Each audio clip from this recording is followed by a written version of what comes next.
What's up, world? This is the Soul Search Truth a Lot Thursday. Once again, it's been hectic, but been moving and doing a lot of things with the family and work and everything, but finally got some time to get together some of these questions. And I saw an interesting question posted a while ago, and the question says, what are the rewards of being a submissive wife? I'm not a wife, I'm a husband actually, but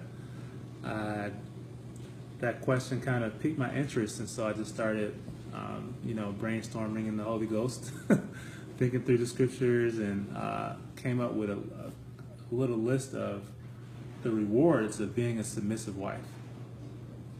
And submissive doesn't mean being a doormat or being, less than. Submission basically means to be under the mission. So if I'm working a job and the mission is to sell a product at a profit, then I'm under the mission of that job. So I'm working that job, I'm under the mission. So if a husband has a mission, submission is becoming under the mission. So it's not being less of a person, it's just being under the mission of someone else, which is mean their purpose. So you have to have a husband, and you have to know your husband's purpose in order to submit, to be under the mission. And so it's important to communicate mission in order to have submission. What is your mission for the day? What is your mission for your life? How can I be under that mission? How can I help you achieve that mission? So that's all submission is. And so the benefits of being submissive is number one, God rewards you with more eternal rewards in heaven. Number one is obedience. So your biggest reward is going to be in the kingdom of God.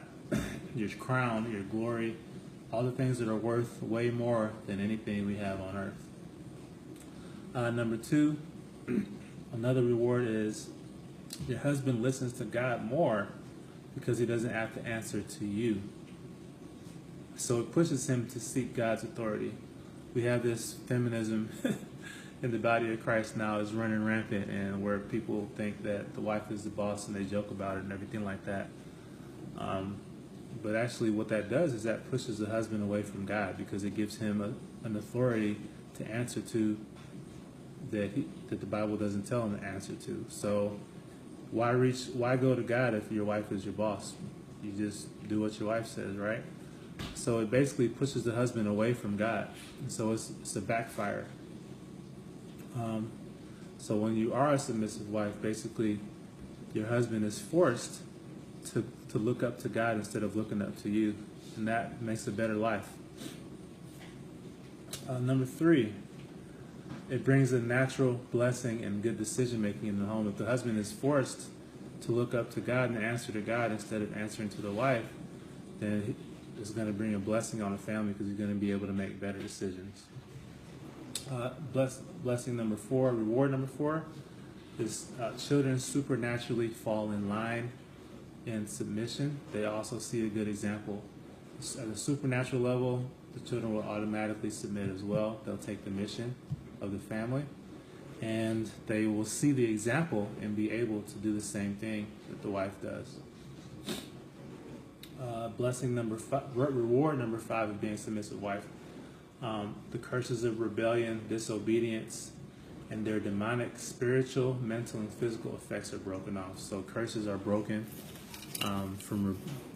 Curses of rebellion are broken through obedience, and that's pretty much, that sums it up right there. Demonic curses, things that all the physical effects of demonic curses and everything, all those things come to an end. 6, 1 Peter talks about your husband might get saved and believe the word through the submission of the wife. And this is even submitting to a man that's not a believer. The Bible says if a wife submits, takes on the mission of a husband, even if he's not a believer, then he might actually turn to God. So that's a reward of it too. It's not guaranteed, but it's a big plus, and it's a big push towards God. Like I said, when he's forced to look up to God, then that's all he has. If he has to look up to you, then that could be his excuse.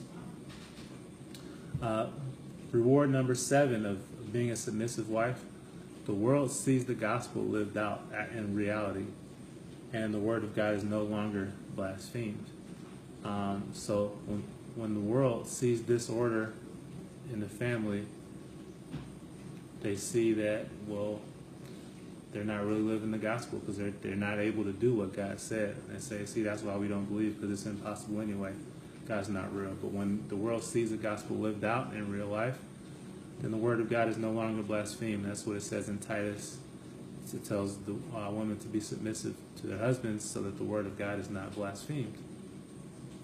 8, the home becomes a peaceful and attractive place of God's order. So order creates peace in the home.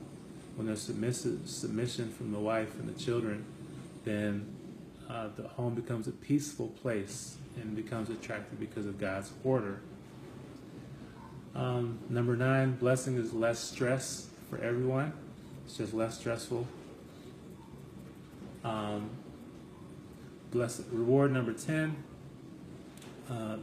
more heartfelt honor, affection, and praise from our husband. So the Bible talks about in Proverbs 31, a powerful, virtuous wife that's also in submission. She gets heartfelt honor, affection, and praise from her husband. So that's another reward, being a submissive wife. Reward number 11 is you can't be blamed for anything. If all you're doing is submitting, then you can't take the blame. A lot of times men will try to blame their wives for their mistakes, and this can be annoying. But if you submit, then there's really nothing to blame, and basically the man can't blame you for anything, because all you did was submit and follow the mission and obey what he said to do. So there's no more blame game, and so that cuts a lot of drama out. Reward number 12, the husband finds his anointing and takes life more seriously, because now he has responsibility without debate. He doesn't have to debate or wonder if he's in charge or who his authority is. So now he really has to seek God. He has to find his anointing. He has to find his relationship with God, and he has to take life more seriously because it's on him.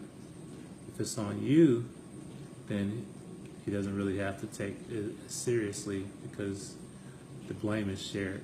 But when there's submission, then he has to actually seek God. He can't blame anybody else except for himself. And so that causes him to take his life much more seriously, and it causes him to find his anointing or his oil in his connection with his head, which should be God himself. So those are rewards for being a submissive wife. Hopefully that helps out.